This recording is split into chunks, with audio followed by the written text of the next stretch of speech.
بتشوف مصر ازاي؟ اوه لا لا، مصر لها ذنب واحد، انها عظيمة. مصر انا ما اريد ترى على فكرة مدح مصر ليس تملقا، لان مصر تجلى الله عليها. موسى عليه السلام قال ربي ارني انظر اليك، اين كانت؟ كانت في مصر. لما تجلى الله عز وجل جعله دكا، اين كانت؟ في مصر. فارض رضي الله ان ينزل اليها. كيف تسألين مصر مصر اذا اتيت للحضارة فمصر، اذا اتيت للتاريخ مصر جاءت ثم جاء التاريخ.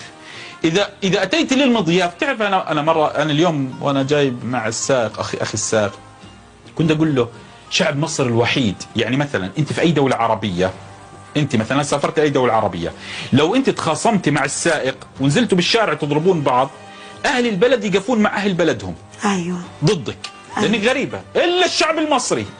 الشعب المصري الان لو انا اختلفت مع السائق، لو اختلفت مع شروق مثلا ونزلت من السيارة واختلفت، يقفون ضدها، يقول ايه بيت عيب عليك، ده ضيف، ولا لانه ملوش حد.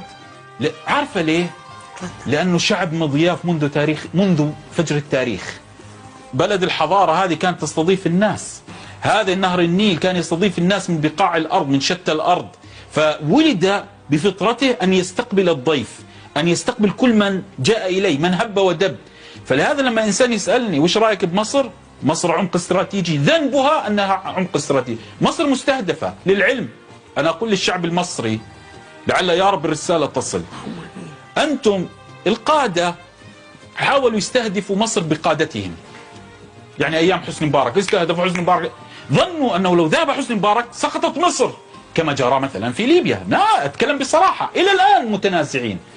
كما جرى في سوريا إلى الآن متنازعين. مصر ذهب الرئيس وبقيت متماسكة. فهم لا يستهدفون القادة. لو أنا حكمت مصر سيستهدفوني من أجل استهداف شعب مصر. فالمستهدف ليس حاكم مصر، المستهدف شعب مصر، لأنهم يعلمون إذا سقطت مصر لم تبقى عروبة. لا تبقى عروبة، سنؤكل. تدرين مثل أكلت يوم أكل الثور الأبيض، سنقول أكلنا يوم أكلت مصر. فلهذا وجب علينا لو كانت مصر قوتها أن تأكل من لحم أكتافنا لابد أن نهديها لهم. لا تقولي الفقر، وحالة الفقر موجودة في كل العالم.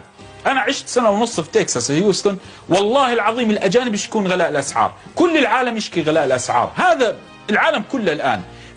فليس ذنب مصر أن الحياة غالية، لكن ذنب المصري إذا استغنى عن وطنه، ذنب المصري إذا استغنى عن حضارته. أنت مستهدف يا أخي، يستهدفونك جماعات دينية، يستهدفونك جماعات سياسية، يستهدفونك بميتك في نيلك، يستهدفونك بأمنك وأمانك، يستهدفونك في سينا، حتى حضارتك ينازعونك فيها ويقولون ليست لكم، يستهدفونك حتى بعروبتك، يستهدفونك بكل شيء.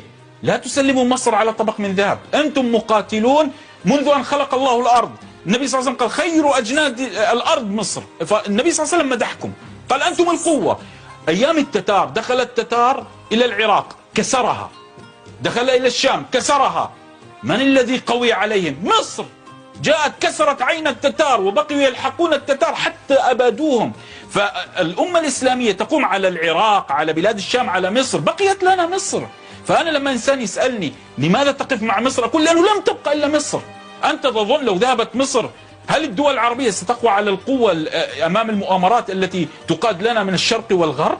لا يبقى لنا إلا الجند المصري، لا يبقى لنا إلا العلم المصري، لا يبقى لنا إلا العزة المصرية، لا تبقى لنا إلا الجندي المصري والمرأة المصرية. لهذا لا نستطيع، لن نسمح لمصر أن تسقط، لن نسمح للمصريين أن يتركوا أرضهم. أنا لا أزايد على حب مصر في مصري على أرضه، لا أزايد، لكن أنا أتكلم بالتاريخ. أنتم جبل الطور، أنتم الأهرامات، أنتم سيناء، أنتم أرض المجد، أنتم أرض العروبة. لا تسلموا وطنكم لا لرجال دين ولا لرجال سياسة ولا لأي من يريد أن يستهدف أرضكم.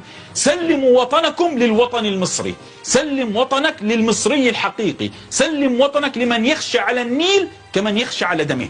هنا مصر، عدا ذلك مصر مستهدفة وستبقى مستهدفة.